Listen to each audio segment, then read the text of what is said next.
ہے، ادھر بھی یہ مسئلہ ہے. تو یہ اور پھر جہاں تک میری انفارمیشن کا تعلق ہے، آج وہ لوگ جو کہ اس کو اپوز کر رہے ہیں، آج جو سینٹ میں اور مختلف جگہوں پہ تقریریں کر رہے ہیں اس کی مخالفت میں، یہ ان کو بھول جاتے ہیں کہ ان کی اپنی پارٹی جو انہوں نے کہا تھا اس میں ایک حصہ تھا چارٹر آف ڈیموکریسی تھا یا کچھ تھا، اس میں ان کا ایک مطالبہ یہی تھا. آج جو ہے تو وہ تقریریں کر رہے ہیں. تو اگر ایسا ہوا کہ اگر ہمیں ضرورت پڑی تو ہم پارلیمنٹ بھی جا سکتے ہیں. ہم آلریڈی ہمارا بل پڑا ہوا ہے اس میں نیشنل اسمبلی میں، اور ہم چاہیں گے کہ یہ جو کانسٹیٹیوشنل امینڈمنٹ اگر ضرورت پڑے تو وہ بھی ہم پریزنٹ کریں گے، اور ہم دیکھیں گے اس کی مخالفت کون کرتا ہے. سب کے سامنے آ جائے گا کہ کون مخالفت کرتے ہیں اور کیوں کرتے ہیں. ان کو بتانا پڑے گا قوم کو کہ آیا وہ ایک ایسے سسٹم کو سپورٹ کرتے ہیں جس میں کہ لوگ پیسے کے ذریعے اپنے ووٹ کا استعمال کریں. تو یہ ایک بڑا اہم چیزیں ہیں. یہ ہے وہ تبدیلیاں جس کو آپ کہتے ہیں کہ جی نیا پاکستان کیا ہے. وہ یہی چیزیں ہیں جس سے کہ آپ کو قدم بقدم تبدیلی، یہ نہیں ہے کہ کوئی ایک ایونٹ نہیں ہے کہ ایک دن کا ہوگا، یہ ایک پروسیس ہے. اور یہ اس پروسیس میں ہم چاہتے ہیں کہ جتنی شفافیت آئے انسٹیٹیوشن لیول پہ، اداراتی لیول پہ، کہ اس میں ہم ایک ایسے قوانین رکھیں جس میں کہ ان چیزوں کو وہ کیا جائے، بائی پاس کیا جائے، جو کہ غلط روایتیں ہیں، غلط طریقے ہیں. تو اس لیے یہ جو ہے تو ایک اہم چیز ہونے والی ہے جس میں کہ انشاءاللہ ہم امید رکھتے ہیں، بیکاز ہماری نیت ٹھیک ہے. یعنی اس مقصد سے کون بحث کر سکتا ہے، کون اس سے اختلاف کر سکتا ہے کہ جو ہماری حکومت کہہ رہی ہے کہ یہ الیکشن شفاف طریقے سے ہوں. یہ نہ ہو کہ لوگ پھر جو ہے تو جس طرح کہ ہماری پارٹی نے پروٹیسٹ کیا، 4 حلقوں کی ہم نے مانگی، ابھی جو ہے تو بغیر ثبوتوں کے اپوزیشن جو ہے تو اس پہ وہ کر رہی ہے. تو ایک ایسا سسٹم ہونا چاہیے کہ اس بحث سے باہر ہو جائیں ہم کہ الیکشن ٹھیک ہوئے ہیں، غلط ہوئے ہیں، یہ ووٹ خریدے گئے ہیں، یہ بیچے گئے ہیں. اس لحاظ سے جو ہے یہ بہت ہی ایک اہم ایونٹ ہوگا جس میں کہ ہمیں اس مقصد کے قریب لے جائے گا جو کہ ہم چاہتے ہیں کہ وہ لوگ جو کہ پارٹی نامزد کرے ان کی وہ جب ٹکٹس دے تو وہ جو الیکشنز ہیں وہ کھلے طریقے سے ہوں. اس کے بعد ایک اور ذکر بھی ہے سکوک بانڈز کا. اب دیکھیں سکوک بانڈز جو ہے تو یہ کوئی پہلی دفعہ تو ہوا نہیں ہے کہ یہ جاری کیے گئے ہیں. پچھلی حکومت میں 2008 سے یہ سلسلہ چل رہا ہے. میں آپ کو یہ بتانا چاہتا ہوں کہ دیکھیں یہ ہمارے ملک میں جو انٹرسٹ بیسڈ لونز ہیں، یعنی کہ سود جس میں ہم دیتے ہیں، اور ہمارے کانسٹیٹیوشن کا بھی ایک حصہ ہے کہ ہم نے آہستہ آہستہ اس ملک کے فائنینشیل سسٹم کو ربا فری کرنا ہے. تو اس کے لیے ظاہر ہے آپ کو قدم تو لینے پڑیں گے. میں نے خود 2017 میں یا 18 میں ایک ریزولوشن پیش کیا تھا جس میں کہ یہ 363 ریزولوشن پرابلی نمبر تھا اس کا، جس میں کہ میں نے یہ مطالبہ کیا تھا کہ ہمارے جتنے بھی جو لونز کا پورٹ فولیو ہے، ہمارے قرضوں کا جو بھی ایک جو اس کی ساخت ہے، اس میں کم از کم 30% جو ہے وہ اسلامک فائنینسنگ کے تھرو ہونے چاہیے. کیونکہ اسلامی بینکنگ کو ہم نے فروغ دینا ہے، کیونکہ اسلامی بینکنگ وہ بینکنگ ہے جو کہ تقریباً 15-16 سال ہو گئے ہیں. یہ ہوتا ہے کہ یہ ان کے پاس ڈپازٹس تو آ جاتے ہیں لیکن وہ اس کو آگے لینڈ اس لیے یعنی قرضہ دے نہیں سکتے بیکاز وہ اسلامی فائنینسنگ کے کچھ لوازمات ہیں، اور ان لوازمات کو پورا کرنے کے لیے آپ جو ہے تو اس کو ان کی آڑے آ رہی تھی. تو اس لیے ہماری حکومت نے پچھلی حکومت میں بھی ہم نے یہ فورس کیا جب وہ سرکولر ڈیٹ کا جو ایک ڈیٹ کو ہم نے ڈسپلیسمنٹ کرنی تھی، یعنی مہنگے قرضوں کو ہٹا کے اسلامک فائنینسنگ کے تھرو ہم نے سکوک بانڈ جاری کیے تھے. پھر ابھی بھی جو یہ ٹرانزیکشن ہو رہی ہے یہ بنیادی طور پہ جو اس میں F9 پاک کا ذکر کیا گیا، یہ ایک کنڈیشن ہوتی ہے اسلامک فائنینسنگ میں، جو اجارہ فائنینسنگ ہوتی ہے، کہ آپ کو ایک انڈر لائنگ ایسٹ چاہیے ہوتا ہے. یعنی کہ ایک ایسٹ یہ نہیں ہے کہ وہ گروی رکھ لیا جائے گا یا وہ اس پہ کوئی کسی کا چارج ہوگا. یہ ایک ورنہ تو حکومت پاکستان اپنی گارنٹی بھی دے سکتی ہے، لیکن چونکہ اسلامی بینکنگ کا جو شرائط ہیں اس کو پورا کرنا ہوتا ہے، اس لیے اس کے ساتھ کسی نہ، اور ماضی میں یہ موٹر وے بھی اور ایئرپورٹس بھی اور یہ ہوتے رہے ہیں. تو بہرحال اس پہ بھی بات ہوئی، اور پرائم منسٹر صاحب اوبیسلی جس طرح وہ ہیں انہوں نے کہا کہ اس میں تو کوئی وہ نہیں ہے، اگر ایسی بات ہے تو کسی بھی چیز کو، اسلام آباد کلب کو یا کسی اور بلڈنگ کو آپ کر لیں اگر اس پہ کوئی وہ ہے. تو یہ بات ہوئی. اس کے بعد جو ہے تو اکانومی پہ جو ہے تو بات ہوئی. اب اکانومی ایک ایسا ایشو ہے جو کہ ہم سمجھتے ہیں کہ باوجود اس کے کہ جس طرح کے حالات تھے اس پہ بڑی اپوزیشن غلط بیانی کرتی ہے اور لوگوں کو گمراہ کرنے میں کوئی کسر نہیں چھوڑی ہوئی کہ جی اس حکومت نے یہ کر دیا وہ کر دیا. بنیادی طور پہ یہی ہے کہ جب حکومت آئی اس کی حالت انتہائی ناگفتہ بے تھی، معاشی حالت ناگفتہ بے تھی، بیکاز جو بنیادی چیزیں ہوتی ہیں جب تک آپ کے جو اسٹرکچرل پرابلمز ہیں ان کو آپ ریزالو نہ کریں تو آپ کا مسئلہ رہے گا. کیا کیا پچھلی حکومت نے؟ انہوں نے ڈالر کو مصنوعی سطح پہ رکھا، جس کی وجہ سے ایک تو یہ ہے کہ جو قرضے جس کے بارے میں ابھی میں بات کروں گا وہ کم نظر آتے تھے. دوسری بات یہ تھی کہ امپورٹس آپ کو سستی نظر آتی تھیں، اس سے انڈسٹری تباہ ہوئی، بیکاز انڈسٹری بنانا بارے میں نہیں آتا تھا کیونکہ امپورٹڈ چیز سستی ہوتی تھی. پھر تیسری چیز یہ تھی کہ ہماری جو اشیاء خورد و نوش ہیں، خاص طور پہ آئل کے علاوہ پام آئل ہو گیا، دالیں ہو گئیں، گھی ہو گیا، یہ اس قسم کی جو چیزیں ہیں جو کہ ہم امپورٹ کرتے ہیں. پہلے بھی تقریباً $4 ارب ہماری فوڈ امپورٹ کے تقریباً ایک بل ہوتا تھا. تو ظاہر ہے کہ جب وہ اتنے اماؤنٹ میں آپ اگر امپورٹ کریں گے اور اگر پھر ڈیویلیویشن ہو، اور ڈیویلیویشن ہم نے کیوں کی؟ ڈیویلیویشن اس لیے کی کہ ایک تو یہ ہے کہ جو اس کو ہم نے یہ نہیں ہے کہ ڈیویلیو کیا، ہم نے اس کو مارکیٹ کی اس پہ چھوڑ دیا کہ جو بھی مارکیٹ تعین کرے اس کا ریٹ وہی ایک ریٹ ہوگا، اور وہ ہوا. ظاہر ہے چونکہ وہ ایک بڑے مصنوعی لیول پہ تھا تو وہ ایک اپنی اصلی ویلیو پہ آ گیا. اس سے کیا ہوا کہ ہمارے قرضے بھی بڑھ گئے، اور دوسرا یہ ہوا ہے کہ جو چیزیں ہم امپورٹ کرتے ہیں وہ ظاہر ہے کہ مہنگی ہو گئیں. تو یہ ایک بنیادی وجہ تھی کہ ہماری اکانومی کو IMF میں بھی جانا پڑا کیونکہ حالات ایسے تھے. ڈالر ریزرو کچھ بھی نہیں تھے، کرنٹ اکاؤنٹ ڈیفیسٹ ہمارا بہت بڑا ہوا تھا، 60 ارب کی امپورٹس ہوتی تھیں اور 22 ارب کی ایکسپورٹس ہوتی تھیں. پھر ریمیٹنسز کو ملا کے تو پھر بھی ہمارا جو کرنٹ اکاؤنٹ کا جو خسارہ ہے وہ پھر بھی 20 ارب کے لگ بھگ ہوتا تھا. اس کو ہم نے تقریباً زیرو پہ لے آئے، بلکہ کچھ دنوں میں تو پازیٹیو میں بھی چلا گیا. تو یہ جو اکانومی تھی، پھر اس کے بعد ہم سنبھالا دے ہی رہے تھے کہ کووڈ بھی آ گیا. اب دیکھیں آپ کو دنیا کے مطابق اس میں کوئی شک نہیں، اور حکومت کو اس چیز کا پورا احساس ہے کہ مہنگائی ہے جو کہ اب کم ہو رہی ہے. لیکن ہم یہ کہتے ہیں کہ ایک طرف تو ہم نے ایک مصنوعی سطح پہ ایک چیز کا علاج کرنا ہے، مصنوعی لیول پہ، جس میں کہ کل ایک بہت بڑا دھماکہ ہو جائے. تو بہتر یہی ہے کہ آپ کو، جو کہ ماضی میں ہوتا رہا تھا کہ جی آپ بجلی کی قیمتیں نہ بڑھائیں، یہ پولیٹیکلی تو بڑا فیوریبل ہے، یہ کام ہم بھی کر سکتے ہیں. دوسرا ہے کہ اس کی وجہ سے سرکولر ڈیٹ بڑھ جاتا ہے. اب جب سرکولر ڈیٹ بڑھ جاتا ہے اسی کیا وجوہات ہیں وہ بھی میں آپ کو کسی علیحدہ اس میں بتا دوں گا.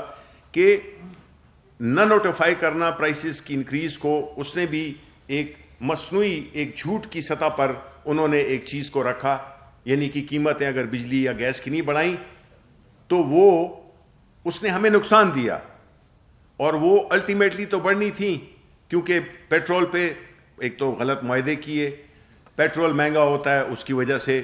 پھر جو انیفیشنسیز تھیں جنریشن پہ بڑی توجہ دی گئی کیونکہ اس میں کمیشنز بھی انوالو ہوتی ہیں اور وہ جلدی بھی بن جاتے ہیں 2 سے 3 سال میں. تو نہ ٹرانسمیشن پہ توجہ دی گئی اور نہ ڈسٹریبیوشن پہ توجہ دی گئی. تو جو مین فگرز تھے وہ آپ کو علم بھی ہوگا، لیکن اس پہ ہمیں ڈسکشن ہوئی کہ جتنے بھی جو بنیادی وہ ہیں اشاریے ہیں وہ سارے پازیٹیو میں جا رہے ہیں الحمدللہ. ایکسپورٹس بڑھ رہی ہیں، امپورٹس تھوڑی سی بڑھی ہیں بیکاز ہم نے اس سال میں، پچھلے سال میں گندم کی، چینی کی امپورٹ کی. پھر ہماری ریمیٹنسز تو الحمدللہ بہت ہی اس میں اس میں بڑھاؤ آیا ہے. پھر اس طرح ہمارے جو ریزروز ہیں وہ بھی الحمدللہ کمفرٹیبل سطح پر ہیں.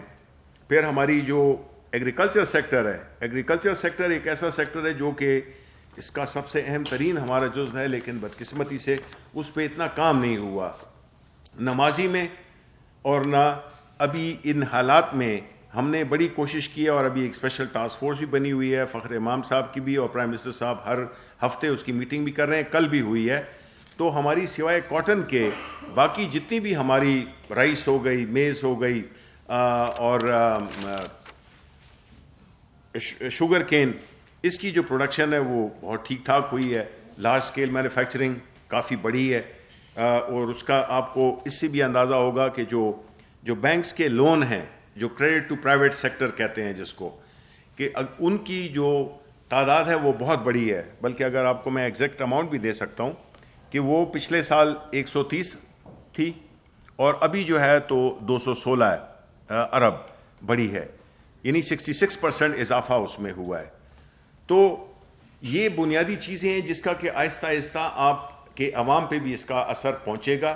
ظاہر ہے کہ جب آپ کی صحت بالکل ٹھیک ہو جائے تو پھر ظاہر ہے کہ آپ پہ آپ اس کے جو ثمرات ہیں وہ عام عوام تک بھی پہنچ سکتے ہیں اور انشاءاللہ پہنچیں گے اور پہنچ بھی رہے ہیں. ہماری جو انفلیشن ہے وہ بھی اب سنگل ڈیجٹ میں آ گئی ہے اور ہم یہی امید کرتے ہیں کہ جو بنیادی اشیاء خوردنی کی چیزیں ہیں، یہ پرائم منسٹر صاحب کی خاص انسٹرکشنز ہیں کہ وہ اس کو کنٹرول میں لایا جائے. یہ بنیادی طور پہ یہ چیزیں تھیں جس کا کہ میں نے ڈیٹ جو ہے، میں آپ کو بڑا شارٹ اس میں آپ کو بتا دوں کہ جو ہمارا قرض ہے کہ جی کہتے ہیں کہ جی آپ نے قرض جو ہے تو اتنا کر دیا ہے اور قرض آپ نے 2 سالوں میں اتنا کر دیا. کھرب جو ہے تو یہ قرضہ بڑا ہے 2 سالوں میں. اس کا بریک ڈاؤن کیا ہے؟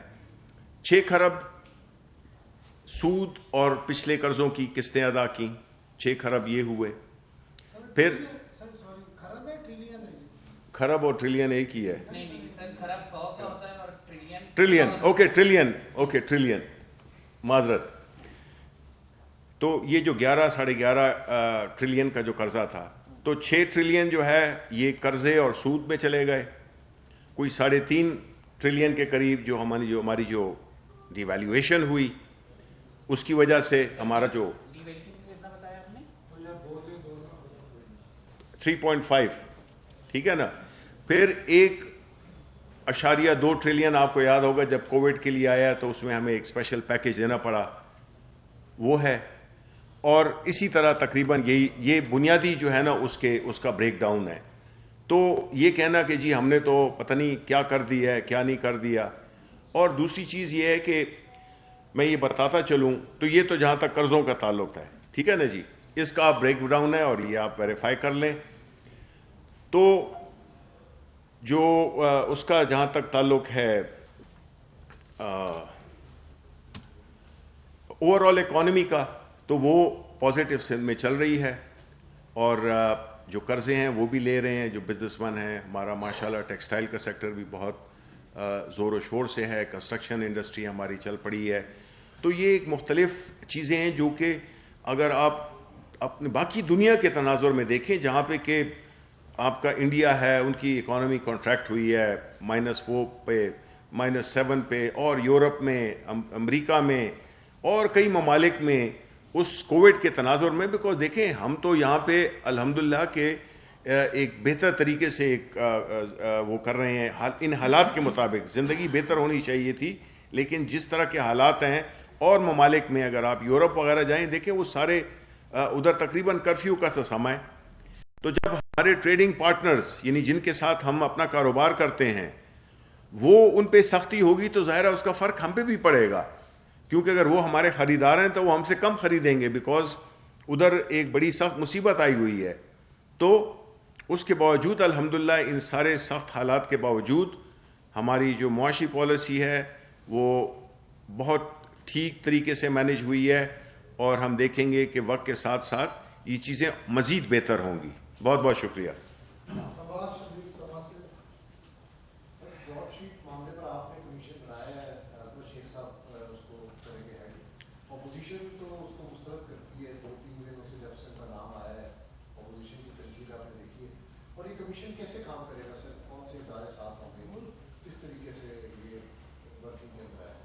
دیکھیں اس کمیشن کے ٹرمز آف ریفرنس ہیں، اور جہاں تک کہ اپوزیشن کا تعلق ہے وہ تو ظاہر ہے کہ جس طرح سے وہ چلا رہے ہیں تو اس کا مطلب یہ ہے کہ ان کو یہی ڈر ہے کہ یہ ایک آنیسٹ آدمی آ گیا ہے، اور اس کو پتہ بھی ہے، ان کا جو وسیع تجربہ ہے نیب سے لے کر اور سپریم کورٹ تک، تو بہترین آدمی ہیں وہ، جو کہ یہ کام پائے تکمیل تک پہنچا سکتے ہیں.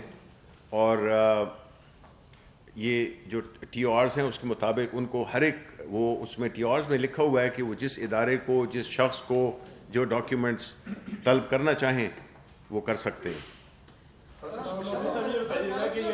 یہ جو ٹی او آرز ہیں اس میں صرف ایک مخصوص دور ہے یا مخصوص واقعہ ہے جب یہ اگریمنٹ ہوا تھا، یا سارے 20 سال کے جو ایونٹس ہیں اس پہ تحقیق ہوگی؟ دیکھیں پورے 20 سال کے، کیونکہ دیکھیں ہم تو ابھی آئے ہیں، اس سے تو نہ ہمارا لینا ہے نہ دینا ہے، تو ہم تو چاہیں گے کہ جس وقت سے یہ شروع ہوا اور آخر تک جہاں پہ منتج ہوا یہ اس تک ہوگا. ایک تو یہ بتا دیں عظمت شیخ صاحب تیار ہیں اس کمیشن کے لیے؟ ان سے پرائم منسٹر کی کوئی بات ہو گئی ہے یا وہ ابھی ان کو آفر دی جانی ہے؟ یہ دوسرا یہ بتا دیں آج ایک خبر تھی ویکسینیشن جو کورونا کی ویکسین ہے اس کی میکسیمم ریٹیل پرائس کا بھی ایک ایشو تھا، تو وہ کتنی طے کی گئی ہے پبلک کے لیے؟ کیونکہ یہ پرائیویٹ سیکٹر کے لیے پرائس تھی، مارکیٹ کے لیے وہ بھی پلیز بتا. دیکھیں اس کی جو مکمل تفصیلات ہیں وہ تو انشاءاللہ 2-3 روز میں آئیں گی، لیکن جو بات ہوئی ہے بنیادی طور پہ یہ ہے کہ ظاہر ہے کہ جب آپ پرائیویٹ سیکٹر کو الاؤ کرتے ہیں امپورٹ کرنے کے لیے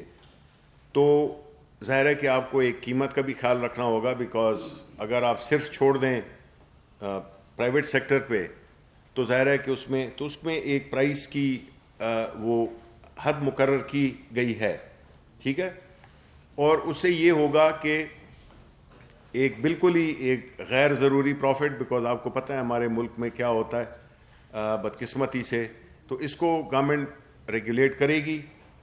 اور جہاں تک کہ اس کی قیمتوں کا وہ جو پیپرا کے رولز ہیں، ظاہر ہے کہ یہ ایک ایسی ویکسین ہے جس میں کوئی نہ تو اس ویکسین کا کوئی متبادل ہے، یعنی کہ ریفرنس پرائس کوئی ایسی نہیں ہو سکتی ہے. لیکن آپ کو یاد ہوگا کچھ ہفتے پہلے ہماری اس میں یہ ڈسکس ہوا تھا، اس میں کوئی پرائسنگ کا کوئی ایک ذکر ہوا تھا، لیکن آپ کو آئندہ 2-3 روز میں انشاءاللہ اس کے بارے میں مکمل تفصیلات کب آ رہی ہے کیا ہے وہ تو ہمیں پتہ ہے کہ بہت عنقریب کچھ ہی دنوں میں انشاءاللہ آنا شروع ہو جائے گی. تو اس کی جو تفصیلات ہیں وہ اپنی ہماری جو ہیلتھ منسٹری ہے وہ اس کی باقاعدہ ایک چھوٹی سی پریس کانفرنس کر کے اور وہ عوام کو آگاہ کریں گے. سر دوسرا سوال سر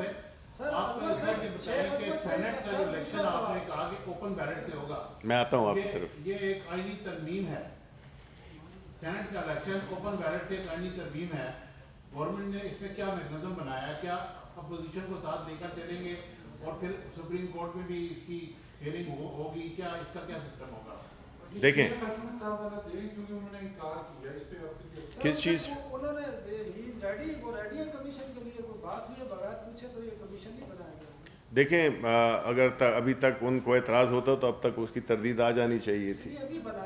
نہیں اناؤنس تو ہم نے کافی 3-4 دن پہلے کیا ہوا ہے، تو انشاءاللہ ہم امید یہی رکھتے ہیں کہ وہی کریں گے، کیونکہ ان پہ ہمارا ٹرسٹ بھی ہے، وہ ان کا ایک نام ہے اور وہ اپنے نام اور اپنی کمپیٹنس کی وجہ سے جانے جاتے ہیں. I think he is the best man to undertake this responsibility. جی سینٹ کے الیکشنز میں دیکھیں ایک تو یہ ہے نا کہ آپ نے ایک جو اصول کی بات کرنی ہے. اصول کی بات کیا ہے کہ آپ کے الیکشنز ٹرانسپیرنٹ ہوں، جس میں کہ ہاؤس ٹریڈنگ نہ ہو، خرید و فروخت نہ ہو. اس کو حاصل کرنے کے لیے آپ کے پاس کیا راستے ہیں؟ ایک تو یہ ہے کہ اگر کانسٹیٹیوشنل امینڈمنٹ ہے، B.Ed ہم نے بل آلریڈی جمع کرایا ہوا ہے، لیکن ہم اگر سپریم کورٹ گئے تھے تو بنیادی طور پہ ہم گائیڈنس لینے کے لیے گئے تھے، ہم فیصلہ لینے نہیں گئے تھے، ہم گائیڈنس لینے گئے تھے، کیونکہ کانسٹیٹیوشن کو انٹرپریٹ سپریم کورٹ کر سکتی ہے. ٹھیک ہے، اب جو یہ بل ہے تو ہمارا ماننا یہ ہے کہ اگر ضرورت پڑے تو ہم اس کے لیے کانسٹیٹیوشنل امینڈمنٹ کے لیے بھی وہ تیار ہیں، اور ہم اپوزیشن کو کے سامنے رکھیں گے.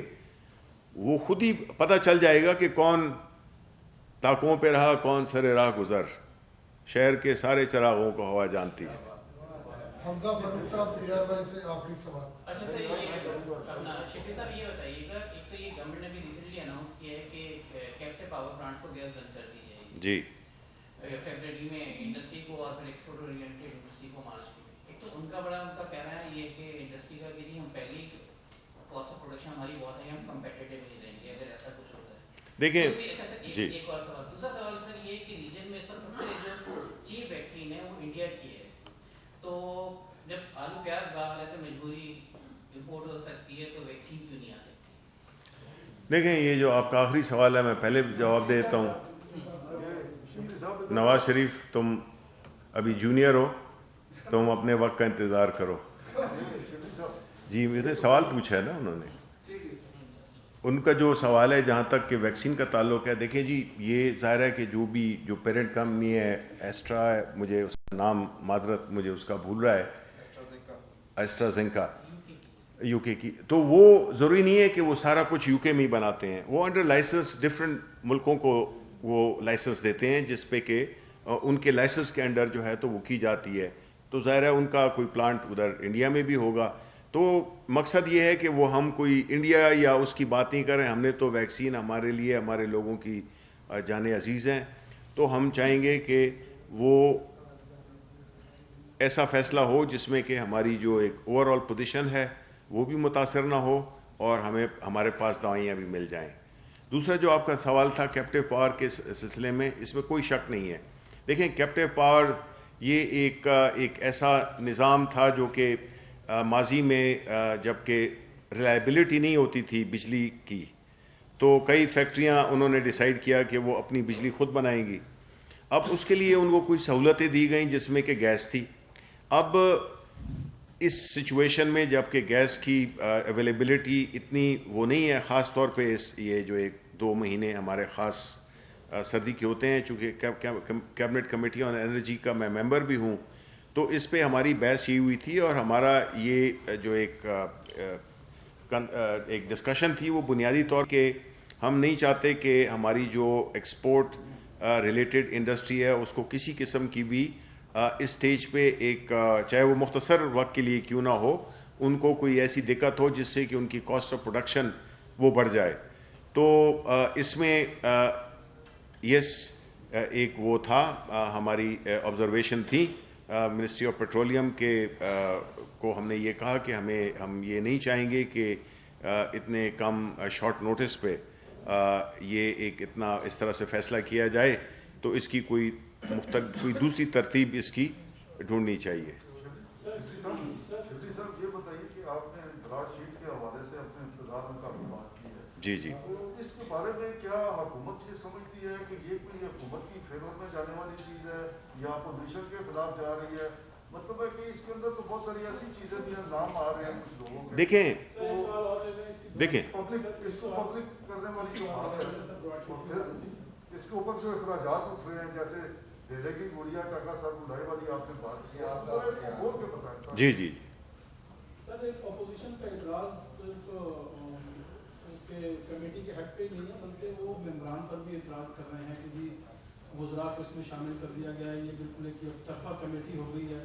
اور ان کا یہ کہنا ہے کہ جی یہ اس کو پیسے دلوانے میں بھی یہی وزراء شامل تھے اس کابینہ کے، اور انہوں نے اس سے اپنا پھر حصہ مانگنے کی کوشش کی، وہ یہ الزام بھی لگا رہے ہیں. تو کیا ہم یہ سمجھ سکتے ہیں کہ یہ کمیٹی انصاف کر پائے گی؟ کیونکہ آپ نے تحقیق کری اپنے مخالفین، تو یہ کمیٹی جس میں بالکل ایک سائڈ کے لوگ شامل ہیں، کیا یہ انصاف کر پائے گی پراپر طریقے سے؟ اور جو اپوزیشن کا اعتراض ہے کہ جی وزراء نے پیسے مانگے ہیں اس کو ریڈ شیٹ کو پیسے دلوانے کے حوالے سے، اس پر آپ کیا؟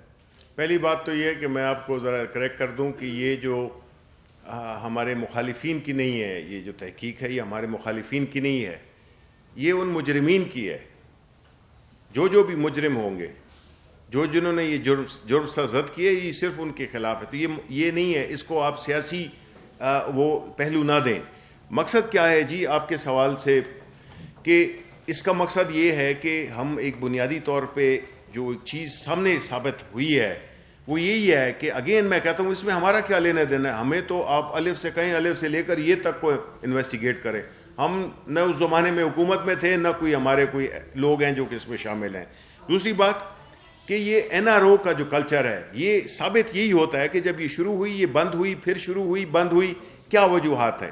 یہ وہی لوگ تھے، وہی سیاسی مصلحت کے تحت وہ جو ایک سودا بازی ہوئی، یہ اس کا ایک عوام کو بتانا ہے کہ جی یہ ہوا ہے آپ کے ساتھ، یہ ہوا ہے وہ این آر او جس نے کہ آپ کے ملک کو ایک ایسے حالات میں لے آیا ہے جس میں کہ جس طرح میں نے شروع میں کہا کہ نہ صرف ہمیں معاشی نقصان، مالی نقصان پہنچا، بلکہ ہمارے جو ملک کا جو ایک پورا جو ایک اخلاقی وہ جو ہے دائرہ کار ہے وہ بھی بری طرح سے متاثر ہوا، جس کی وجہ سے یہی تھا کہ جو آپ کر لو، کوئی بھی چیز کر لو، کل آپ اس کو مصلحت کے تحت ایک دوسرے کو این آر او دے دو. وہی چیز ہے جو کہ آج کی اپوزیشن پی ڈی ایم مانگ رہی ہے. یہ جو پی ڈی ایم کا جو یہ تحریک جو کہ ختم ہو گئی ہے، یہ وہ تحریک تھی بنیادی طور پہ یہ ایک دوسرا بھونڈا طریقہ تھا، بیکاز اس میں تو مختلف کمپرومائزز کے تحت یہ چیزیں ہو گئیں، لیکن اب بھی یہ یہی مانگ رہے ہیں. اب جب جس طرح کہ وہ نیب کی جو 38 میں سے 34 ترامیم لے آئے، جس میں کہ انہوں نے کہا کہ جی 1 ارب کے نیچے، میں 2-3 کلوزز آپ کو بتا دیتا ہوں کہ جی 1 ارب کے نیچے والی کرپشن کو کرپشن نہیں کہا جائے گا، 5 سال تک اس کو ایک قسم کا ٹائم بار ہو جائے گا. اس قسم کی چیزیں انہوں نے کی ہیں. تو ظاہر ہے یہ این آر او مانگنے والا ہے نا، یہ این آر او ہی مانگنا ہوا ہے نا. کوئی کہتا ہے، شاید خاقان عباسی کہتے ہیں کہ جی نیب کو بند کر دیں، نیب کو بند کر دیں. یعنی آپ سوچیں کہ وہ کس منہ سے وہ اس قسم کی باتیں کرتے ہیں. اس میں تو کوئی بھی جو رہا ہو وہ کہے جس نے چوری نہ کی ہو تو وہ تو کہے گا کہ جی آپ بالکل کھلا انصاف. جس طرح الیکشن کمیشن آف پاکستان میں کتنا انہوں نے بدنام کیا پاکستان تحریک انصاف کو کہ جی فورن فنڈنگ ہے، یہ ہے، وہ ہے. الٹا کیا ہوا؟ خود پھنس گئے. ہم نے تو ہمارے پرائم منسٹر نے تو یہ کہہ دیا کہ آپ اس کو اوپن، اس کی تھرو ٹی وی کیمراز جو ہے تو آپ اس کی سماعت کریں. جو بندہ اگر ہماری پارٹی انوالو ہوتی تو ہم اس طرح کی بات کرتے، ہم تو کمپرومائز کر رہے ہوتے. لیکن یہ ایک واحد حکومت آئی ہے جس نے کہ اپنی سیاسی، ہمارے لیے کتنا آسان ہوتا کہ ہم کہہ دیتے پی ڈی ایم جو بھی مطالبے کر رہی ہے ان کو ہم خوش کر دیتے. ہماری تو حکومت، ہم مزے سے حکومت کرتے. ہمیں کیا ضرورت تھی کہ یہ روز آ کے بیٹھ کے اور ہم یہ اس پریشر کو وہ کریں. لیکن یہ پرائم منسٹر، یہ عمران خان ہے، وہ 22 سال لگا رہا ہے، 2 بندوں سے پارٹی بنائی اور اس کو گرو کرتے ہوئے لے آئے. یہ تو باقی تو سارے وراثتی وہ لیڈر ہیں. تو ان کی کیا کمٹمنٹ ہے؟ ان کی کمٹمنٹ تو مفادات کے ساتھ ہے. اب دیکھیں وہ جو لاہور میں ہوا ہے، قبضہ گروپ ہیں، یہ سارے ان کے، یہ اس کو ان کے سرپرست ہیں یہ، اور ان کے نیچے ایک پورا ایک نظام چلتا ہے جس میں کہ پرائم منسٹر کرپشن کرتا ہے، پھر وزیر کرتے ہیں، پھر ان کے نیچے جو مشیر کرتے ہیں، اور اس کے نیچے پھر بیوروکریٹس کرتے ہیں، جو بھی ہیں، جو بھی پورا ایک لامتناہی سلسلہ، اور وہ آپ کے پورے کلچر میں پھیل جاتا ہے. تو اس لیے ہمیں براڈ شیٹ سے ہمیں کوئی وہ نہیں ہے. ہم چاہتے ہیں صرف کہ قوم کو پتہ چلے کہ کون ہے وہ لوگ جو اس گھناؤنے اس میں انوالو تھے، جنہوں نے کہ ہمارے مستقبل پہ، ہمارے بچوں کے مستقبل پہ ڈاکہ ڈالا. Thank you.